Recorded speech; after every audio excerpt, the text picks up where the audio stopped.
Hello, brothers and sisters. I'm feeling like I'm towards the end of the rope here, so I've pointed you to scripture. I've shown you how the eschatological lines tie out. I show you how it plays out to current events. Look at my first three videos. The first three videos will make sense. Now we're at a different point, and I've gone through and broken down doctrine, and now I'm going to just share the videos to point you to the end because I only have so much time here too, so don't really want you guys to be fooled by the masses. And I was watching videos on YouTube last night, and it's always a dangerous thing to watch videos on YouTube. But I was watching somebody who is a former Satanist and his conversion, and how there was an elite 85 that planned to do their thing. Not to say that that's not true or can't happen. Wouldn't surprise me. I mean, quite frankly, it wouldn't surprise me. I have to always remember that there's an opposite side to the spectrum. So when I watch videos like that, I don't get alarmed at the fact that there's a banker that tells me there's some crazy stuff going on. It just makes me realize, yeah, a lot more signs of prophecy are closing. And they aren't signs of prophecy I'm focused on, because honestly, I'm focused on the Father's work and whatever brings as many of you to the Father. So when I went through my original message and I was telling you guys how this end thing is going to play out, sad and crazy as it is, it's actually playing out like I thought. So I'm going to start first by telling you that you're probably seeing messages from people out there, and they're focused on the power of Satan, and that message doesn't really help them. It makes you think that they're giving you a declarative message, but there are two things that I saw in the news, and I couldn't escape them. I could not escape them. But one was the Met Gala, and I was like, what is the Met Gala? So it's the Metropolitan Museum in New York, and everybody follows this theme. And basically all the celebrities this year were pretty much in see-through gowns the entire time, and nothing's hidden. Remember, in the end, everything will be known. It's just one of those. Okay, so I'm reading 30 articles on my main page. I don't know anything about international news. I have no idea what's going around me. But apparently there's enough time for 30 articles about celebrities wearing basically nothing. There, yeah. There's power there. So going to the other one. This one made me laugh. It was this Frye festival. So I guess they tried to do this big musical endeavor in the Bahamas, and they didn't plan very well, and basically a bunch of people went to an island and starved, and basically lived, as they called it, hell on earth for a couple of days, but just shows you. So there are a bunch of YouTubers out there who focus on these satanic things. Guess what? They don't got power because God's in control.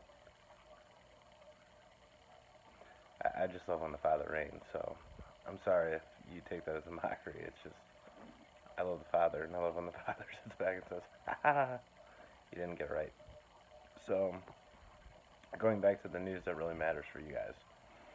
First thing I'll tell you is focus on North Korea. North Korea is led by an insane ruler. And he's not stupid. He's obviously gained power. And what I'd sit back and tell you is don't focus on ideologies, don't focus on propaganda.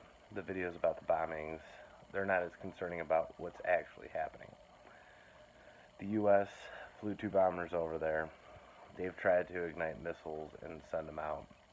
And whether it's IT or anything else that basically makes it out there, all you know is that there's the threat of war, and there's basically the provocations of war, where you have one person actually exercising might and the other one exercising authority.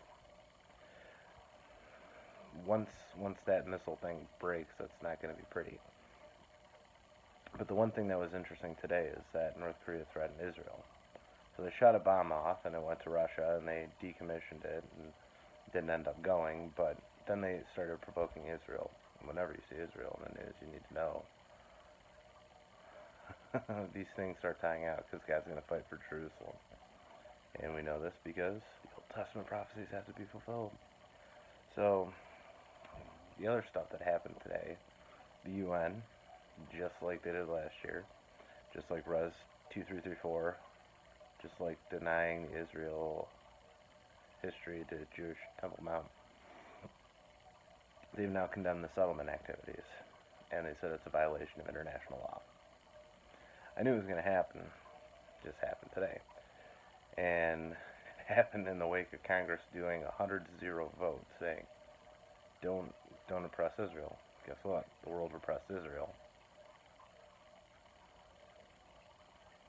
I'm hoping this is opening some of your eyes, because the world is going against Israel.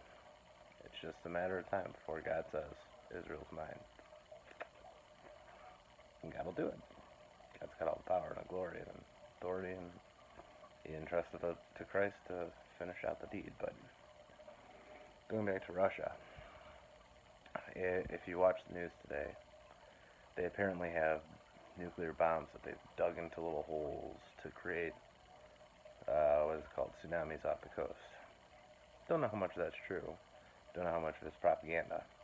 But that gets back to the issue I've always told you. There's news and fake news now. And quite frankly, both are probably wrong. Focus on facts. Things that are demonstrable. Things like a bomber flew here. Not what the bomber's intentions were, not what the person's reaction to it was. What is really happening? That's what you need to focus on. And I see three other things. There's Iran. Iran's provoking. They're provoking Saudi Arabia. They're provoking everybody else, and they're provoking their 12 religion. Kind of knew that would happen. I have a tendency to believe that the Iranian group is probably going to get destroyed, but leave that up to interpretation. Le Pen's still in the mix, so we have our anti-Semite French woman who might come into power. Wouldn't surprise me if she makes it either way, because nationalism's hitting more in the West than it is in the European realm, and quite frankly, France is not what I'd call a good European nation either, so I'd aim more towards Turkey pulling out of the EU bloc to destabilize it, more than I'd be concerned about France, because when the floodgates of the Muslims come in, it doesn't really matter what the other countries are doing. And different story for a different day, but you guys can see these, research them, look at what's happening. Don't listen just to me. Read the scripture. Look at the prophecy video I built out for you. Look at what's happening. It's pretty simple. And with that, I'd sit back and say, look, the U.S. has issued a travel ban on Europe. It's happening. I mean, people are starting to expect more and more terrorism attacks ahead. The Palestinians are trying to create a peace treaty with Israel, going back to the 1967 lines. Jordan has jumped in and said, West Jerusalem can be Israel's. All these things, dividing God's land. It's not a good thing. God's land is God's land. Only he should be dividing it. But we're apparently thinking that the humans can divide it. Ain't gonna turn out well. But I just want you guys to start looking at the news. These things are happening, and they're happening fast. And I will put as much onto paper and put as much into video to help you realize that some of the things that I had been telling you for several months now are actually coming into play. And the scary thing is I told you they were going to come into play. Now I'm seeing them come into play. And now I'm sitting back and saying, it's time to wake up, brothers and sisters. We only have so much time. God will come back. He said he was. So, get on the right side before you lose the chance. And I pray for all of you. But listen to the news. Try and decipher fact from fiction. I love you, brothers.